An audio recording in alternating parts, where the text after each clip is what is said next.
जैसा कि आप जानते हैं, मैं अनामिका अनूप तिवारी। मैं कहानियाँ लिखती हूँ, कहानियाँ सुनाती हूँ और आज आपके लिए मैं लेकर आई हूँ अमृता प्रीतम की एक कहानी। बहुत ही खूबसूरत कहानी है, सुनिए। और मुझे उम्मीद है आपको यह कहानी बहुत पसंद आएगी क्योंकि मुझे बहुत पसंद है। तो फिर ठीक है, आगे शुरू करते हैं। हर कहानी का एक मुख्य पात्र होता है और जो कोई उसको मुख्य पात्र बनाने का कारण बनता है, चाहे वह उसका महबूब हो, चाहे उसका माहौल, वह उस कहानी का दूसरा पात्र होता है। कहानी की राह से गुजरते लोग या हादसे उन पात्रों को चलने, बैठने और देखने के लिए कहानी महल की सीढ़ियाँ, चबूतरे और खिड़कियाँ कहे जा सकते हैं। पर मैं सोचती हूँ, हर कहानी का तीसरा पात्र भी होता है। कहानी लिखने वालों को मैं कहानी का तीसरा पात्र नहीं कह सकती। रचना की घड़ी वह घड़ी होती है जब कहानी लिखने वाला कहानी के पात्र से अलहदा नहीं रह जाता। वो अपने पात्र का मन अपनी छाती में डाल लेता है और अपने पात्र के आंसू अपने आँखों में। कहानी का तीसरा अहम पात्र उसका पाठक होता है, जो उस कहानी को पहली बार लफ्ज़ों में उभरते हुए देखता है और उसके वजूद को गवाही देता है। और चाहे वह भी पात्र के मन को अपनी छाती में धड़कते हुए सुन सकता है, पात्र के आंसू अपनी आंखों से पोंछ सकता है, पर फिर भी उनका अपना अस्तित्व इतना सा अलग जरूर रहता है कि उस कहानी का तीसरा पात्र कहा जा सकता है। इस संकलन के कारण को बता सकती हूँ। कुछ कहानियाँ मोहब्बत और ज़िंदगी की ओर और औरत की नुक्ता नज़र की नुमाइंदगी करती है। दर्द एक सा है, पर हर कहानी की औरत अलग अलग श्रेणी की है। न किसी का तजुर्बा किसी के साथ मिलता है, न नुक्ता नज़र। यही भिन्नता और यही स्पष्टता इस चुनाव का कारण है। तो इस बार मैंने एक कहानी चुनी अमृता प्रीतम जी की, जंगली बूटी। जंगली बूटी। अंगूरी मेरे पड़ोसियों के पड़ोसियों के पड़ोसियों के घर उनके बड़े ही पुराने नौकर की बिल्कुल नई बीवी थी। एक तो नई इस बात से कि वह अपने पति की दूसरी बीवी है, सो उसका पति दुहाजू हुआ है। जू का मतलब अगर जून हो तो इसका पूरा मतलब निकला दूसरी जून में पड़ चुका आदमी, यानी दूसरे विवाह की जून में। और अंगूरी क्योंकि अभी विवाह की पहली जून में ही है, यानी पहली विवाह की जून में, इसलिए नई हुई। और दूसरे वह इस बात से भी नहीं है कि उसका गौना आए अभी जितने महीने हुए वो सारे महीने मिलकर भी एक साल नहीं बनेंगे। 5-6 साल हुए। प्रभाती जब अपने मालिकों से छुट्टी लेकर अपनी पहली पत्नी की क्रिया करने के लिए अपने गांव गया था। वो कहते हैं क्रिया वाले दिन इस अंगूरी के बाप ने उसका अंगोछा निचोड़ दिया था। किसी भी मर्द का यह अंगोछा भले ही अपनी पत्नी की मौत पर आंसुओं से न भीगा होता, चौथे दिन या क्रिया के दिन नहाकर बदन पोंछने के बाद वह अंगोछा पानी में ही भीगा होता है। पर इस साधारण सी गांव की रस्म से किसी और लड़की का बाप उठकर जब यह अंगोछा निचोड़ देता है तो जैसे वह कह रहा हो, उस मरने वाली की जगह मैं तुम्हें अपनी बेटी देता हूँ और तुम्हें अब रोने की ज़रूरत नहीं। मैंने तुम्हारा आंसुओं से भीगा हुआ अंगोछा भी सुखा दिया है। इस तरह प्रभाती का इस अंगूरी के साथ दूसरा विवाह हो गया था। पर एक तो अंगूरी अभी आयु की बहुत छोटी थी, दूसरी अंगूरी की माँ गठिया के रोग से जुड़ी हुई थी, इसलिए गौने की बात 5 सालों पर जा पड़ी थी। फिर एक एक करके 5 साल भी निकल गए थे। और इस साल जब प्रभाती अपने मालिकों से छुट्टी लेकर अपने गांव गौना लेने गया तो वह अपने मालिकों को पहले से ही कहता, या तो वो अपनी बहू को अपने साथ ले जाएगा और अपने शहर में अपने साथ रखेगा, या फिर वो गांव कभी नहीं लौटेगा। मालिक पहले तो दलील करने लगे थे कि एक प्रभाती की जगह अपनी रसोई में से वो 2 जनों की रोटी नहीं देना चाहते थे। पर जब प्रभाती ने यह बात कही तो वो कोठरी के पीछे वाली कच्ची जगह को पोतकर अपना अलग चूल्हा बनाएगी, अपना पकाएगी, अपना खाएगी, तो उसके मालिक यह बात मान गए थे। सो अंगूरी शहर आ गई। चाहे अंगूरी ने शहर आकर कुछ दिन मोहल्ले के मर्दों से तो क्या, औरतों से भी घूंघट ना उठाया था, पर फिर धीरे धीरे उसका घूंघट झीना हो गया था। वो पैरों में चांदी की झांझरें पहनकर छनक छनक करती मोहल्ले की रौनक बन गई थी। एक झांझर उसके पाँव में पहनी होती, एक उसकी हंसी में। चाहे वह दिन का अधिकतर हिस्सा अपनी कोठरी में ही रहती थी, पर जब भी बाहर निकलती एक रौनक उसके पाँवों के साथ चलती रहती। यह क्या पहना है अंगूरी? यह तो मेरे पैरों की छैल चूड़ी है। और यह उंगलियों में? यह तो बिछुआ है। और यह बाहों में? यह तो पछेला है। और माथे पर? आली बंद कहते हैं इसे। आज तुमने कमर में कुछ नहीं पहना। तगड़ी बहुत भारी लगती है, कल को पहनूंगी। आज तो मैंने तौक भी नहीं पहना, उसका टाका टूट गया था। कल शहर जाऊंगी, टाका भी गड़ाऊंगी और नाक की कील भी लाऊंगी। मेरी नाक को नक्शा भी था, इतना बड़ा। मेरी सास ने दिया ही नहीं। इस तरह अंगूरी अपने चांदी के गहने एक एक मड़क से पहनती, एक मड़क से दिखाती। पीछे जब मौसम फिरा था, अंगूरी का अपनी छोटी कोठरी में दम घुटने लगा था। वो बहुत बार मेरे घर के सामने आके बैठती। मेरे घर के आगे नीम के बड़े बड़े पेड़ थे और इन पेड़ों के पास जरा ऊंची जगह पर एक पुराना कुआं था। चाहे मोहल्ले का कोई भी आदमी इस कुएं से पानी नहीं भरता, पर इसके पार एक सरकारी सड़क बन रही थी और उस सड़क के मजदूर कई बार इस कुएं को चला लेते, जिससे कुएं के गर्द अक्सर पानी गिरा होता और यह जगह बड़ी ठंडी रहती। क्या पढ़ती हो बीबी जी? एक दिन जब अंगूरी आई, मैं नीम के पेड़ों के नीचे बैठकर एक किताब पढ़ रही थी। तुम पढ़ोगी? मेरे को पढ़ना नहीं आता। सीख लो ना। क्यों? औरतों को पाप लगता है पढ़ने से। औरतों को पाप लगता है, मर्द को नहीं लगता? ना, मर्द को नहीं लगता। यह तुम्हें किसने कहा है? मैं जानती हूँ। फिर मैं तो पढ़ती हूँ, मुझे पाप लगेगा। शहर की औरतों को पाप नहीं लगता, गांव की औरतों को पाप लगता है। मैं भी हंस पड़ी और अंगूरी भी।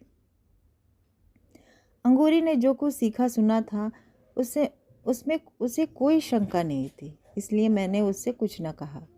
वह अगर हंसती खेलती अपनी ज़िंदगी के दायरे से सुखी रह सकती थी तो उसके लिए यही ठीक था। वैसे मैं अंगूरी के मुंह की ओर ध्यान लगाकर देखती रहती। गहरे सांवले रंग में उसके बदन का मांस गुथा हुआ था। कहते हैं औरत आटे की लोई होती है, पर कईयों के बदन का मांस उसके ढीले आटे की तरह होता है, जिसकी रोटी कभी भी गोल नहीं बनती। और कईयों के बदन का मांस बिल्कुल खमीरे के आटे से होता है, जिसे बेलने से फैलाया नहीं जा सकता। सिर्फ किसी किसी के बदन का मांस इतना सख्त गुधा होता है कि रोटी तो क्या, चाहे पूरियाँ बेल लो। मैं अंगूरी के मुँह की ओर देखती और अंगूरी की छाती की ओर, अंगूरी की पिंडलियों की ओर। वह सख्त मैदे की तरह गुधी हुई थी, जिससे मठरियाँ तली जा सकती थी। और मैंने इस अंगूरी का प्रभाती भी देखा हुआ था, ठिगने कद का, ढलके हुए मुंह का, कसोरा सा। और फिर अंगूरी के रूप को देखकर मुझे उसके खाविंद के बारे में एक अजीब सी तुलना सूझी। प्रभाती असल में आटे की इस घनी गुदी लोई को पकाकर खाने का हकदार नहीं, वह इस लोई को ढककर रखने वाला कठवत है। इस तुलना से मुझे खुद हंसी आ गई, पर मैं अंगूरी को इस तुलना का आभास नहीं देना चाहती थी, इसलिए उससे मैं उसके गांव की छोटी छोटी बातें करने लगी। माँ बाप की, भाई बहनों की और खेत खलिहानों की बात करते हुए मैंने उससे पूछा, अंगूरी, तुम्हारे गांव में शादी कैसे होती है? लड़की छोटी सी होती है, 5-7 साल की, जब वो किसी के पाँव में पूजी जाती है। कैसे पूजती है पाँव? लड़की का बाप जाता है फूलों की एक थाली लेकर, साथ में रुपए लड़के के आगे रख देता है। यह तो एक तरह से बाप ने पाँव पूज दिए, लड़की ने कैसे पूजे? लड़की की तरफ से ही तो पूजे, पर लड़की ने तो उसे देखा भी नहीं। लड़कियां नहीं देखती, लड़कियां अपने होने वाले खाविंद को नहीं देखती ना, कोई भी लड़की नहीं देखती ना। पहले तो अंगूरी ने ना कर दी, फिर कुछ सोच समझ कर कहने लगे, जो लड़कियां प्रेम करती हैं वो देखती हैं। तुम्हारे गांव में लड़कियां प्रेम करती हैं? कोई कोई। जो प्रेम करती हैं उनको पाप नहीं लगता। मुझे असल में अंगूरी की वह बात स्मरण हो आई थी कि वो औरत को पढ़ने से पाप लगता है। इसलिए मैंने सोचा कि उस हिसाब से प्रेम करने से भी पाप लगता होगा। पाप लगता है, बड़ा पाप लगता है, अंगूरी ने जल्दी से कहा। अगर पाप लगता है तो फिर ये प्रेम क्यों करती हैं? जे तो बात यह होती है कि कोई आदमी जब किसी छोकरी को कुछ खिला देता है तो वह उससे प्रेम करने लग जाती है। कोई क्या खिला देता है उसको? एक जंगली बूटी होती है, बस वही पानी में डालकर या मिठाई में डालकर खिला देता है। छोकरी उससे प्रेम करने लग जाती है। फिर उसे वही अच्छा लगता है, दुनिया का और कुछ भी अच्छा नहीं लगता। सच? मैं जानती हूँ, मैंने अपने आँखों से देखा है। किसे देखा था? मेरी एक सखी थी, इतनी बड़ी थी मेरे से। फिर क्या? वह तो पागल हो गई उसके पीछे, शहर चली गई उसके साथ। यह तुम्हें कैसे मालूम है कि तेरी सखी को उसने बूटी खिलाई थी? बर्फ़ी में डालकर खिलाई थी, और नहीं तो क्या। वो ऐसे ही अपने माँ बाप को छोड़कर चली जाती। वो उसके बहुत सी चीज़ें ला के देता था। शहर से धोती लाता था, चूड़ियाँ भी लाता था शीशे की, और मोतियों की माला भी। ये तो चीज़ें हुई ना। पर यह तुम्हें कैसे मालूम कि उसने जंगली बूटी खिलाई थी? नहीं खिलाई तो फिर वो उसे प्रेम क्यों करने लगी? प्रेम तो यूँ भी हो जाता है। नहीं, ऐसे नहीं होता। जिसके माँ बाप बुरा मान जाए, भला उससे प्रेम कैसे हो सकता है? तूने वो जंगली बूटी देखी है? मैंने नहीं देखी। ये तो बड़े दूर से लाते थे, फिर छुपाकर मिठाई में डाल देते थे या पानी में डाल के देते थे। मेरी माँ ने तो ये पहले ही बता दिया था कि किसी के हाथ से मिठाई नहीं खाना। तूने बहुत अच्छा किया, किसी के हाथ से मिठाई नहीं खाई। पर तेरी उस सखी ने कैसे खा ली? अपना किया पाएगी। किया पाएगी कहने से तो अंगूरी ने कह दिया, या फिर शायद उस सहेली पे स्नेह आ गया था, या तरस। दुखी मन से कहने लगी। बावरी हो गई थी बेचारी, बालों में कंघी भी नहीं लगाती थी।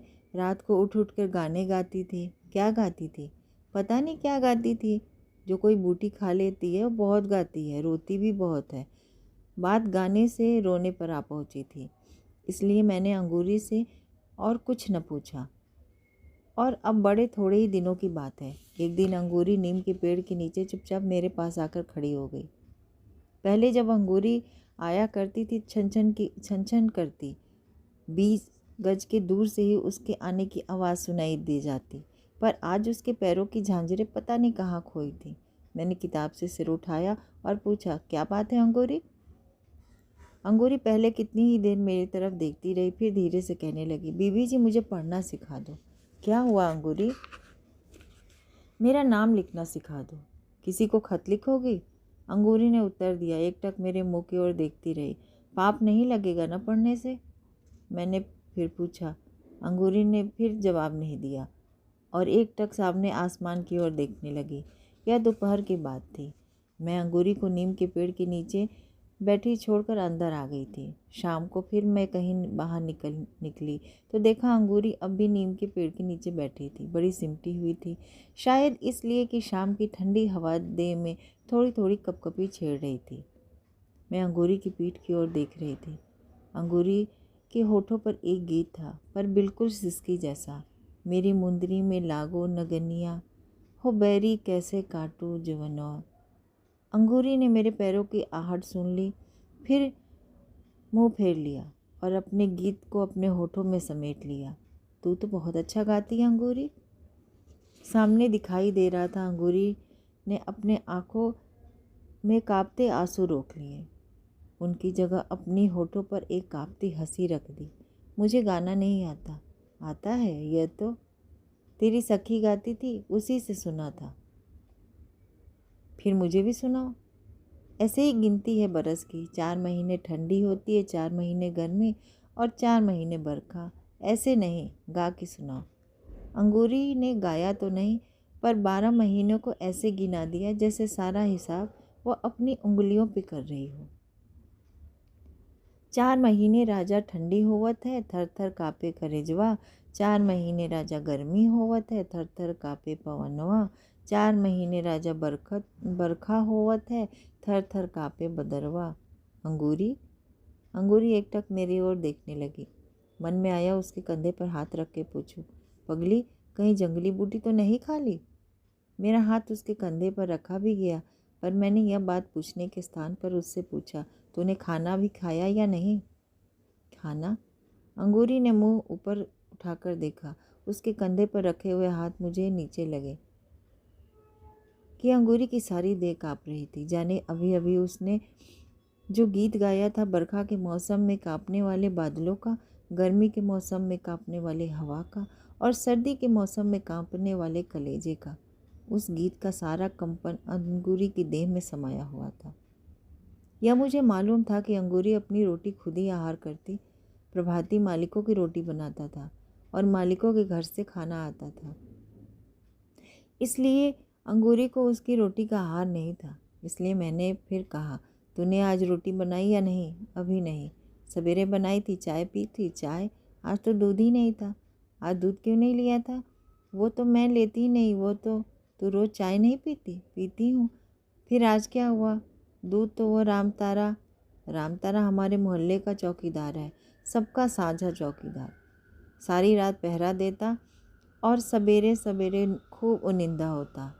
मुझे याद आया, जब अंगूरी नहीं थी, वह सवेरे हमारे घरों से चाय का गिलास मांगा करता था, कभी किसी के घर से, कभी किसी के घर से, और चाय पीकर वो कुएं के पास खाट डालकर सो जाता।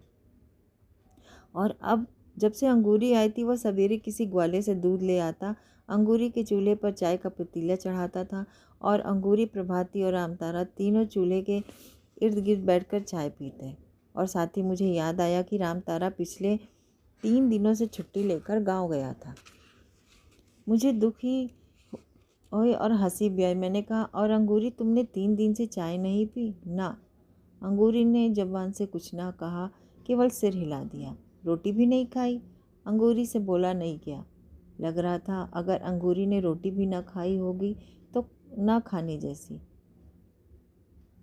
रामतारे की सारी आकृति मेरे सामने आ गई। बड़े फुर्तीले हाथ पाँव, एक हरा बदन, जिसके हल्का हल्का हंसती हुई शर्माती आंखें और जिसकी जुबान के पास बात करने का एक खास सलीका था।